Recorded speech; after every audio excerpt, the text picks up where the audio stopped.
kok malah seperti itu. Jadi malah seharusnya kalau bauran produk itu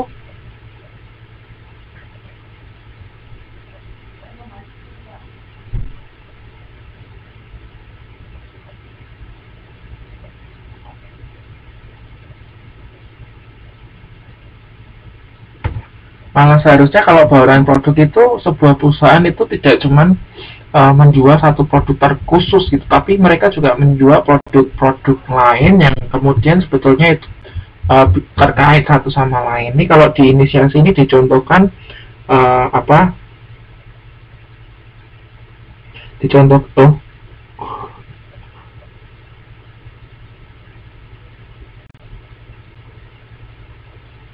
dicontohkan nih, seperti dealer sepeda motor itu juga menjual jaket, helm, sepatu, dan lain sebagainya. Dan apotek tuh, wah ini berarti salah nangkep nih ya.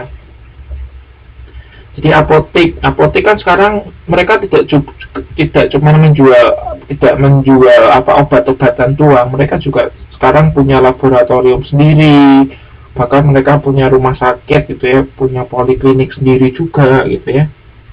Nah ini termasuk manajemen bauran produk. Artinya apa? Artinya perusahaan itu artinya perusahaan juga menjual produk-produk lain atau mendagangkan produk-produk lain yang sebetulnya masih terkait satu sama lain gitu ya.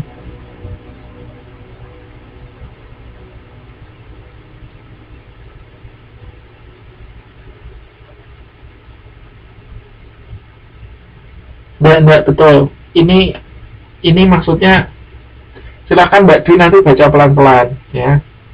Di manajemen bauran produk ini artinya bahwa bagaimana sebuah perusahaan itu menjual produk-produk lain yang masih ada kaitannya gitu. Nah kalau tidak ada kaitannya jangan dijual. Misalnya ini toko bahan bangunan itu kan ngapain juga jual furniture kan, karena tidak terkait lah. Tapi kalau toko bahan bangunan jualnya ya terkait bangunan masih oke gitu ya. Kalau furniture terlalu jauh ya, kaitannya terlalu jauh gitu ya, jadi perlu dipertimbangkan gitu kan ya.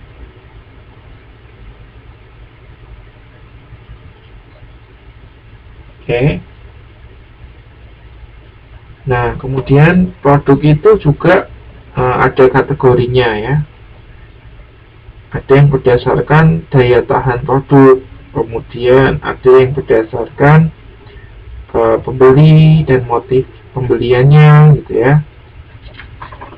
Kemudian ada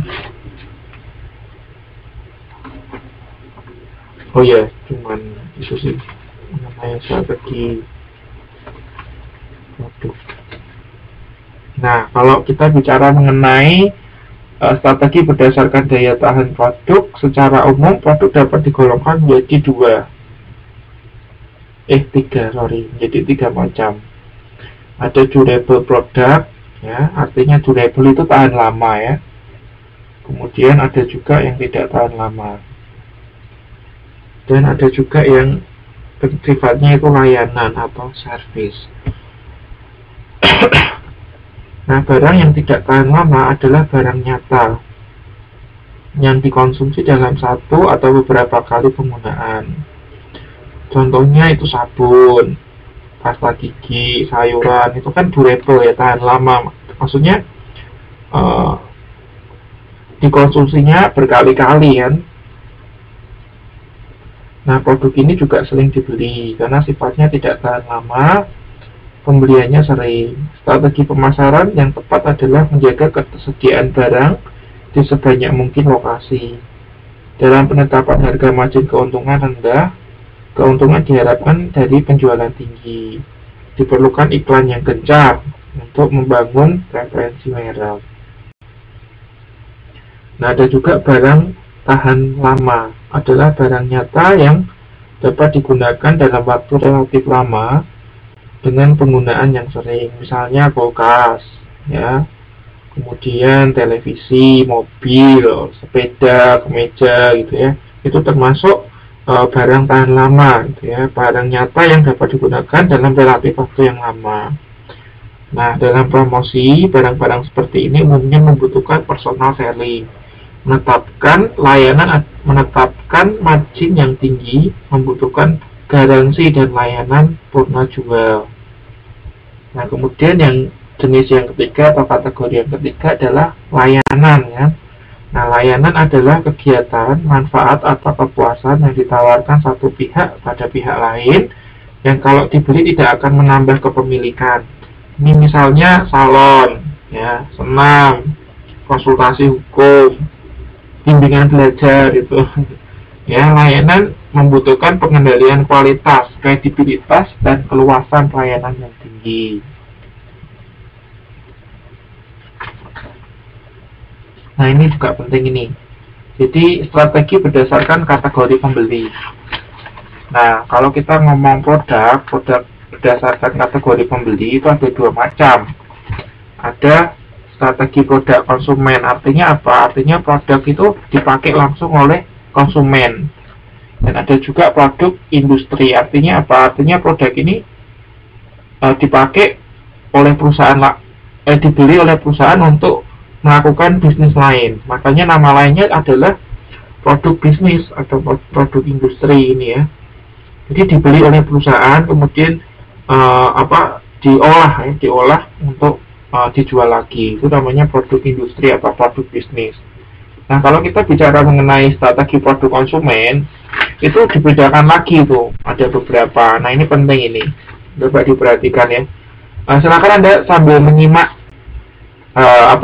inisiasinya halaman 5 itu. Di strategi produk konsumen itu ada convenience goods.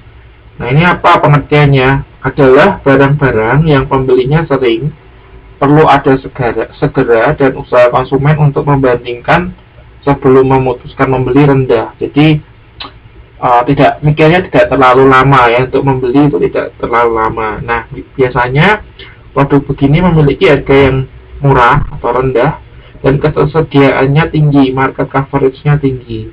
Contohnya air minum dalam kemasan, rokok, pasta gigi, sabun mandi, gitu, ya. Kan tidak mungkin kan Anda beli sabun mandi atau pasta gigi yang mikir sampai berhari-hari aku main tuku opo yo, main tuku iki opo iki, kan tidak mungkin itu kan. Pasti ya di 7-Eleven lah pokoknya di 7-Eleven itu produk convenience good bisa lah ada dapatkan di sana. Nah, itu kan Anda dalam membeli tidak perlu mempertimbangkan terlalu lama, gitu, ya.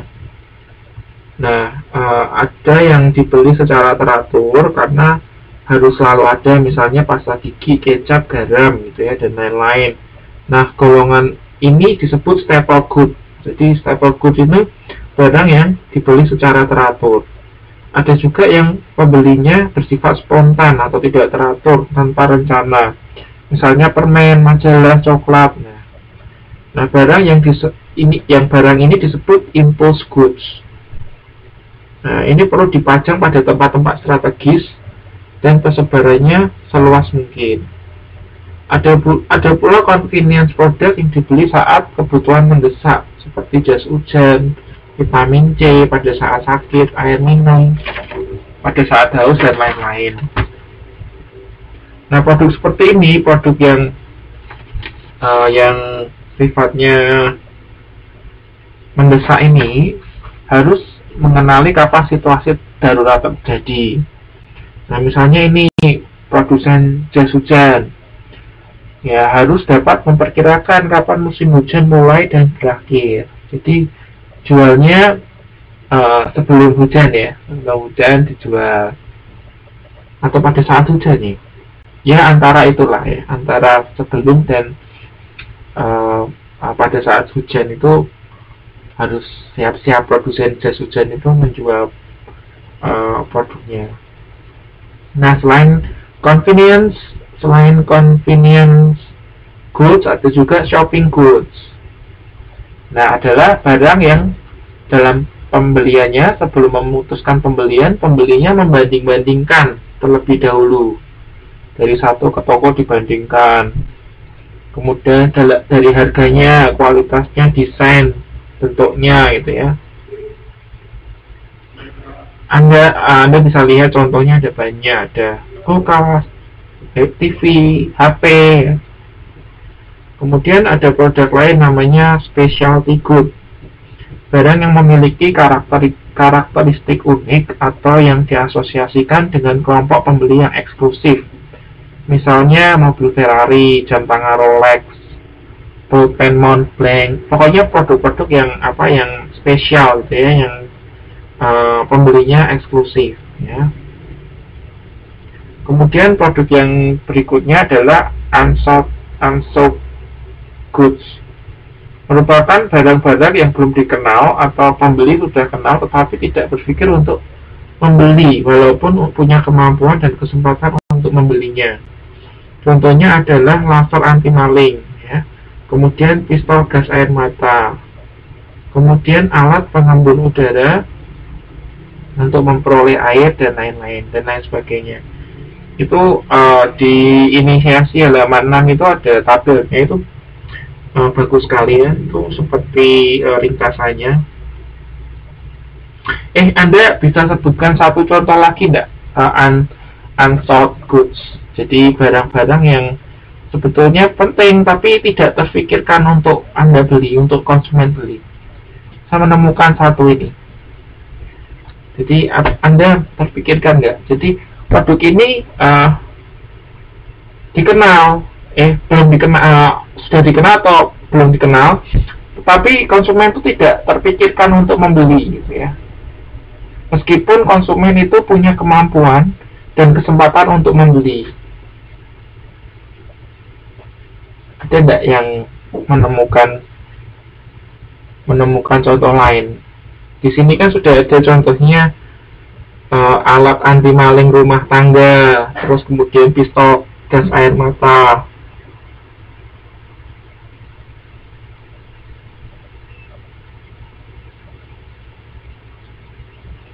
Ada enggak produk unsold goods?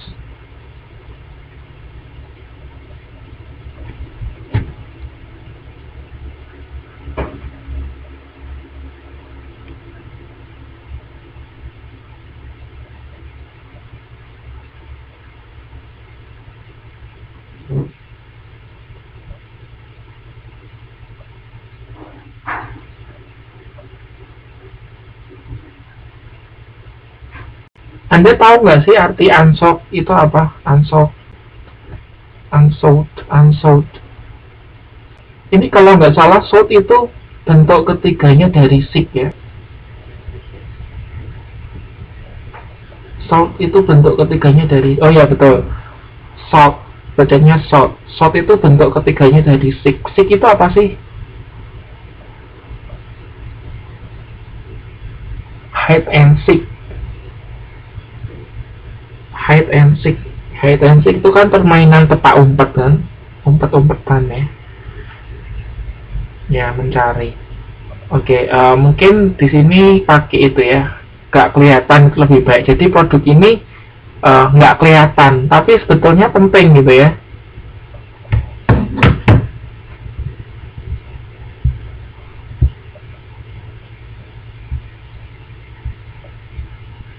Sorry, ini Mbak Bazura ini menjawab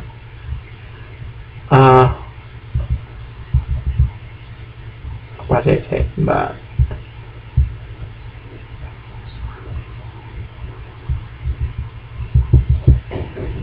apanya